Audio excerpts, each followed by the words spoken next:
नमस्कार मैत्रिणींनो, मी सुरेखा. हिरकणी डायरीमध्ये तुमचं मनापासून स्वागत करते.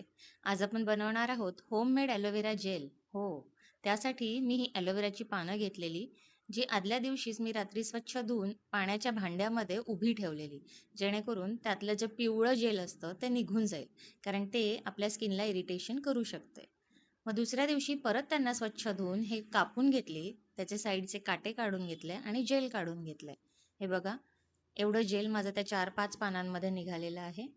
हे जेल आपण मिक्सरच्या भांड्यामध्ये ट्रान्सफर करून ब्लेंड करून घेऊयात. हे बघा, मिक्सरच्या भांड्यामध्ये आपण छान त्याचं स्मूथ टेक्स्चर जेल केलेलं आहे. आता ते मलमलच्या कपड्यामध्ये आपण गाळून घेणार आहेत. हे बघा, असा फेस आलेला आहे, पण थोड्या वेळानंतर हा फेस सेट होतो. ठीक आहे. बरं, आता तुम्ही नवीन असाल चॅनलवरती तर चॅनलला आत्ताच सबस्क्राईब करा, कारण अशाच हेल्दी रेमेडीज आणि रेसिपीज आपल्या चॅनलवरती येत असतात. हे बघा, सगळा फेस खाली बसलेला आहे. आता आपण याला कढईमध्ये ट्रान्सफर करतोय. हे जेल आपल्याला कढईमध्ये ठेवायचं आहे. याला आपण छान उकळवणार आहे आणि उकळवत असताना बघा, याच्यामध्ये ना जी काही जेलमध्ये इम्प्युरिटी असेल, जी अशुद्धपणा असेल, जी काही घाण असेल, ती सगळी वर येईल. ती घाण आपल्याला काढत चालायची आहे. तो फेस आपल्याला काढत चालायचा आहे. हे बघा, अशा पद्धतीने. याने काय होईल, एक क्लिअर ट्रान्सपरंट असं जेल आपल्याला मिळेल. जोपर्यंत हे वरती येत आहे अशा प्रकारचा फेस, तोपर्यंत आपल्याला तो काढत चालायचा आहे. एकदा का हा फेस स्वच्छ झाला, क्लिअर ट्रान्सपरंट जेल आपल्याला मिळालं, त्या मिनिटाला आपण याच्यामध्ये अगर अगर पावडर टाकणार आहे. अगर अगर पावडर मार्केटमध्ये मिळतं, ऑनलाईन देखील मिळतं. त्याला जिलेटिन पावडर असंही म्हणतात. मग तुम्हाला ते जर हवं असेल तर ऑनलाईन मागवा किंवा ग्रॉसरी शॉपमध्ये देखील तुम्हाला मिळेल. इथे आपण अगर अगर पावडर टाकतो आहे. मी साधारण 1 टीस्पून इतकं अगर अगर पावडर टाकलेलं आहे आणि हे जेल छान व्यवस्थित मिक्स केलेलं आहे. आता हे टाकल्यानंतर इथे तुम्हाला दिसतंय की हे मिक्स झालेलं नाहीये.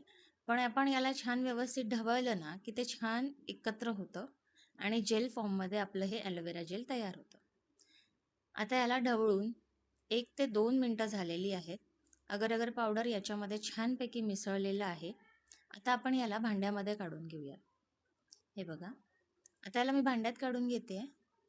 यामध्ये मी 1 चम्मच बदामचं तेल, 1 चम्मच कोकोनट ऑइल आणि 2 व्हिटॅमिन ई कॅप्सूल टाकलेल्या आहेत. हे टाकून आपण याला छान व्यवस्थित मिक्स करणार आहे. रूम टेम्परेचरवरती हे मिश्रण छान जेल फॉर्ममध्ये सेट होतं. एकदा का हे जेल फॉर्ममध्ये सेट झालं, की तुम्ही त्याला 10 ते 15 दिवस फ्रीजमध्ये ठेवून वापरू शकताय. बघा, अशा पद्धतीने हे छान हायड्रेशन युक्त ॲलोवेरा जेल घरच्या घरी फक्त आणि फक्त 10 मिनिटात 2 स्टेपमध्ये तयार झालेलं आहे. मग तुम्ही कधी बनवताय? बनवा. आपला अनुभव माझ्यासोबत शेअर करा. व्हिडिओ आवडला असल्यास लाईक, शेअर आणि सबस्क्राईब करायला विसरू नका. भेटूया तर मग अशाच एका नवीन व्हिडिओसोबत. धन्यवाद.